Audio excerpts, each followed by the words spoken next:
October after the election. That isn't to say that the debt goes away that was incurred in 2020 and 2021. However, even with all of that new debt, the amount the federal government is paying in interest charges has actually fallen. So at least in the short term, the debt is not a terrible concern, despite the fact that it is quite large. The issue of how well Team Trudeau has handled COVID will play strongly on the campaign trail. Long before this election was sprung on the Canadian people, Finance Minister Chrystia Freeland acknowledged in her bilingual presentation of the 2021 budget back on April 19th that it's all about the corona legacy. We're all tired, frustrated, but we will get through this. We'll do it together. Finishing the fight against COVID. It's about healing the economic wound. COVID recession. And it's about creating more jobs as well as prosperity for Canadians in the days and in the decades to come. L'objectif est... Her critics are already pouncing. When it comes to pandemic spending, the Conservatives argue the government couldn't have got it more wrong. The former Conservative Prime Minister, Stephen Harper, on the issue recently on the American Optimist podcast. It's not a good reaction. It's been overkill. A lot of spending was necessary, but now you have this extraordinary mentality. I think it's extraordinary, where governments is saying, look, this extraordinary economic policy, macroeconomic policy, has saved us from a complete crash during the pandemic, so why can't we just do this forever? This is the late 60s, 1970s over again, just at a pace that is incredibly faster, and going to lead to bad consequences much more.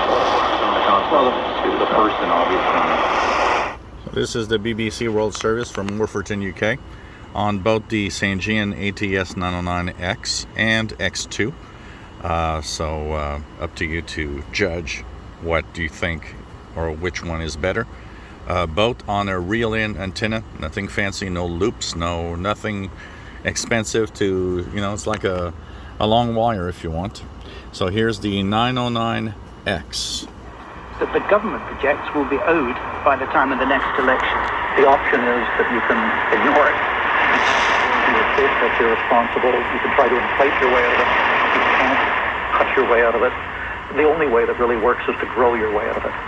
We can't confuse government spending for real economic growth. And so the focus has to be on how do we encourage investment in the private sector, encourage people to hire, encourage growth in that area. That means having policies that are investor-friendly and that make it clear that we want to see people bringing their money into Canada and investing in this place. And are you hearing that kind of language from the contesting parties? Not as yet. Not as yet. We need to hear much more. And we also have to look at, what are the conditions? Are there things that government can do to attract investment that involve writing more checks? The strategy that governments in Canada have followed for the last year and a half has been essentially locked down and subsidized. You can't get out of the pickle that we're in right now by doing that. You can't subsidize your way back to prosperity.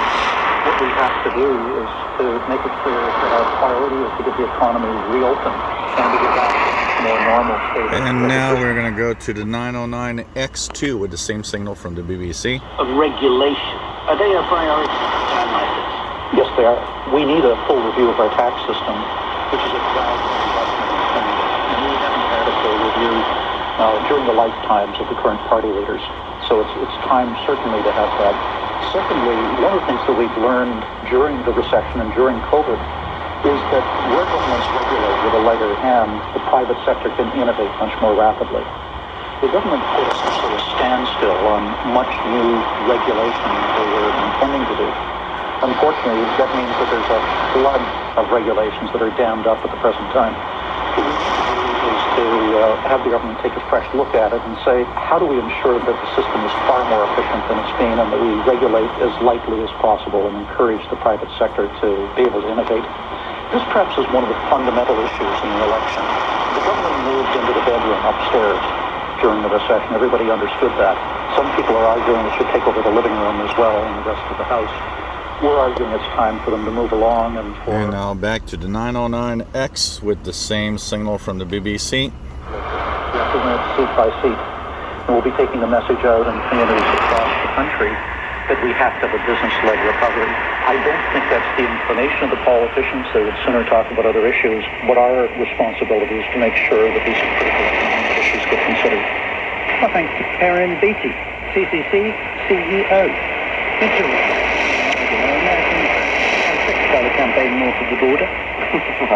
No, I would guess that the vast majority of Americans have no idea Canada is even having an election, or that it's an independent country, possibly, but certainly not following the election and don't know who's running. All right. Okay, we're going to talk to Rebecca after the break. Short break now, headlines coming up. We're going to talk about the impact of COVID, etc., on local and national leaders, federal leaders in Australia. We'll put that up after the break. News headlines shortly. Now let's look ahead to what's coming up on the BBC World Service at 1:30. And now we're going to go back to the 909X2, but I've turned on the famous feature of the automatic bandwidth. For the group stage of the Champions League for only the third time in the club's history. We'll also be speaking to the former captain of the Afghanistan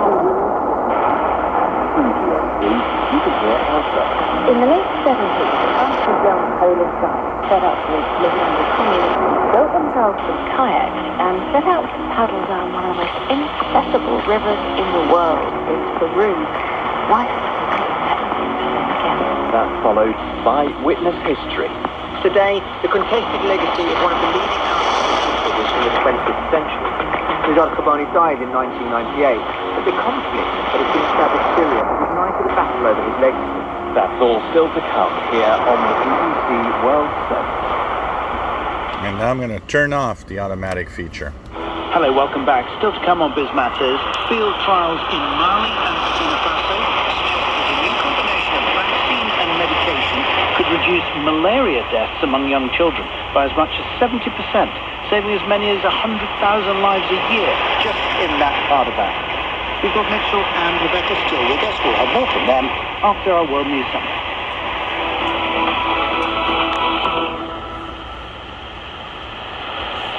BBC News with Moira Alderson.